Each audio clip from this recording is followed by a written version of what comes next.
Bonjour à tous et bienvenue sur Empire Arnaud, la chaîne pour tout connaître des rouages de la plus grande fortune de France, Bernard Arnault.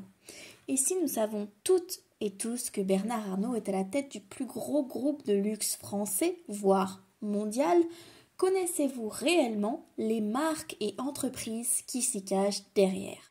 Tout d'abord, LVMH voit le jour en 1987 lorsque Bernard Arnault, appuyé par son banquier, fait l'acquisition de premières actions de LVMH. Ce tout nouveau groupe de luxe est issu de la fusion de deux groupes français, Louis Vuitton, comprenant à l'époque déjà Givenchy et Champagne Veuve Clicquot-Ponsardin, et Moet Hennessy, une marque de champagne de luxe. L'année suivante, en 1988, le groupe est à la recherche d'investisseurs.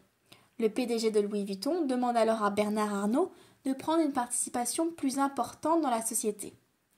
Avec plus de 25% des actions, Bernard Arnault devient alors l'un des principaux actionnaires du groupe.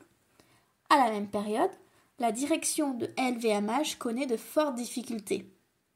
En effet, outre la mésentente entre les familles, les deux coprésidents des deux groupes divergent quant au choix stratégique du groupe. Et c'est là que Bernard Arnault va intervenir pour s'affirmer comme l'actionnaire pivot pour l'avenir de LVMH. Pour prendre le contrôle définitif du groupe, Bernard Arnault va lancer une offre publique d'achat, une OPA, et va alors devenir actionnaire majoritaire du groupe, évinçant alors sans scrupule Alain Chevalier, le PDG de Moet Hennessy. C'est en 1989 que Bernard Arnault va être élu président à la direction de LVMH, ce qui va faire de lui un manager actionnaire du groupe. Et sur les 20 prochaines années, il va alors conduire un plan de développement du groupe permettant à LVMH de devenir peu à peu le groupe que vous connaissez, c'est-à-dire le premier groupe de luxe au monde. Mais les ambitions et les acquisitions de Bernard Arnault ne s'arrêtent pas là. Sinon ce serait trop simple. Pour construire son empire du luxe, Bernard Arnault va s'implanter peu à peu dans les 5 secteurs majeurs du luxe, c'est-à-dire les vins et spiritueux, la mode et la maroquinerie, les parfums et les produits cosmétiques, ainsi que les montres et joailleries et la distribution sélective. Nous allons donc détailler un petit peu les différentes acquisitions des marques de mode et de maroquinerie qui représentent plus de 40% de l'activité de LVMH, et puis nous verrons moins en détail les autres secteurs. Alors, première marque de luxe du groupe de LVMH, nous avons Loewe qui est créé depuis 1846 et qui a été racheté par LVMH en 1996. C'est l'une des plus grandes maisons de luxe au monde, qui est basée en Espagne et qui est dirigée par Jonathan Anderson. C'est une marque qui est lancée sous forme de coopérative de maroquinerie et qui place à la fois la création artisanale et l'expertise du travail du cuir vraiment au cœur de son ADN. Ensuite, nous avons Mona, qui depuis 1849 est une maison parisienne de haute maroquinerie qui porte le nom de la première et l'unique femme à avoir apporté une vision féminine dans l'univers masculin de métier de fabricant de mateliers de luxe. C'est une marque qui, elle, a été rachetée un petit peu plus tard, en 2010, par LVMH. Évidemment, en 1854 voit le jour l'inégalable Louis Vuitton, qui est l'une des premières marques à être acquise par le groupe LVMH. Elle a été rachetée, comme je vous l'ai dit précédemment, vraiment lors de sa création en 1987. Aujourd'hui, il va sans dire que Louis Vuitton est vraiment connu de tous et par tous. Son héritage s'exprime quant à lui à travers un esprit rigoureux qui va privilégier l'innovation, la création audacieuse et toujours cette même quête d'excellence.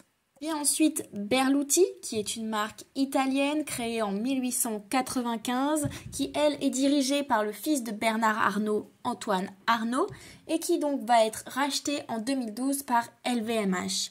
Berluti est une maison de luxe italienne qui fabrique des souliers et des articles de maroquinerie à destination d'hommes raffinés.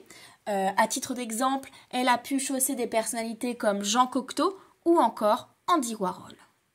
Vient ensuite la marque Rimowa qui depuis 1898 est l'emblème des bagages haut de gamme Cette marque, rachetée en 2016, est finalement la première acquisition allemande du groupe.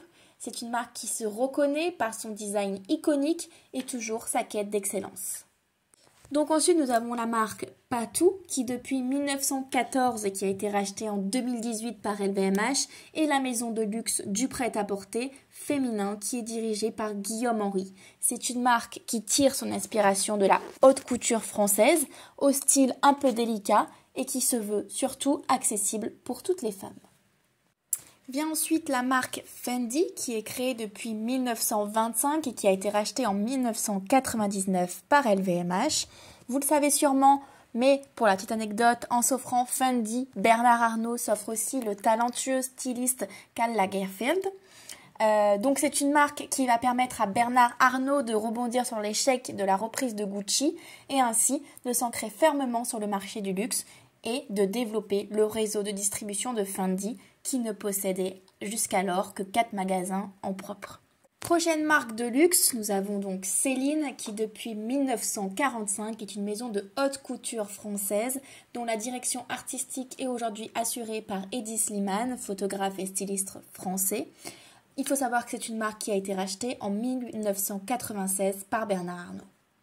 Depuis 2017, LVMH détient également l'intégralité des parts de Christian Dior, qui est détenue aujourd'hui par la fille de Bernard Arnault, Delphine Arnault. Il faut savoir qu'avant 2017, le patron de LVMH ne détenait que les activités parfums du groupe, et cette acquisition de Christian Dior dans son intégralité lui a permis de renforcer son pôle mode et maroquinerie. Prochaine marque, il s'agit d'Emilio Pucci qui depuis 1946 inspire l'évolution de la femme moderne, une marque qui se veut à la fois chic et audacieuse. Vient ensuite Givenchy qui depuis 1952 et qui est racheté par LVMH en 1988 est une renommée mondiale pour ses collections de mode féminine et masculine. Ensuite, nous avons Kenzo qui, depuis 1970, est racheté par LVMH en 1993, qui est une marque de prêt-à-porter qui revendique une mode polychrome, audacieuse et sans frontières, qui célèbre à la fois la nature et la diversité culturelle.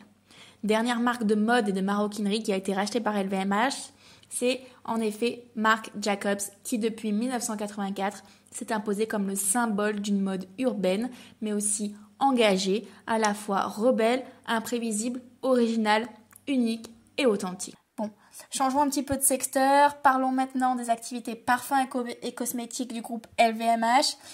Pour éviter un petit peu le côté rébarbatif de cette vidéo, je vais vous faire une sorte de gros résumé des marques qui sortent du lot. Donc vous le savez déjà peut-être, mais Bernard Arnault possède essentiellement des marques historiques de parfums, dont Christian Dior, on en a parlé tout à l'heure, Kenzo, Fresh et Givenchy.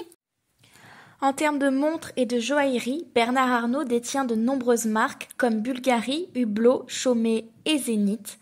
La dernière acquisition de Bernard Arnault qui a fait parler d'elle reste bien évidemment Tiffany, une marque qui a été rachetée par Bernard Arnault en 2020, qui est bien sûr une icône internationale du luxe, célèbre entre autres pour ses créations joaillerie innovantes.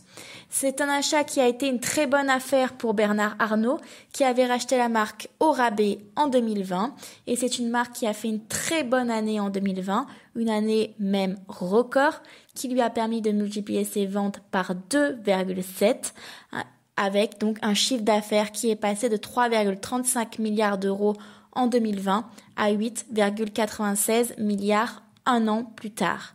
Une plutôt très bonne affaire. Je ne vais pas toutes les citer, mais vous le savez, Bernard Arnault possède également de nombreuses marques de champagne. Si jamais les acquisitions de vins et spiritueux vous intéressent, n'hésitez surtout pas à nous le faire savoir en commentaire et comme ça nous pourrons vous concocter une petite vidéo à ce propos. Voilà, n'hésitez pas à liker, à partager ou à en parler autour de vous si cette chaîne vous plaît pour que nous puissions continuer à produire du contenu. Merci beaucoup pour l'écoute et bonne journée.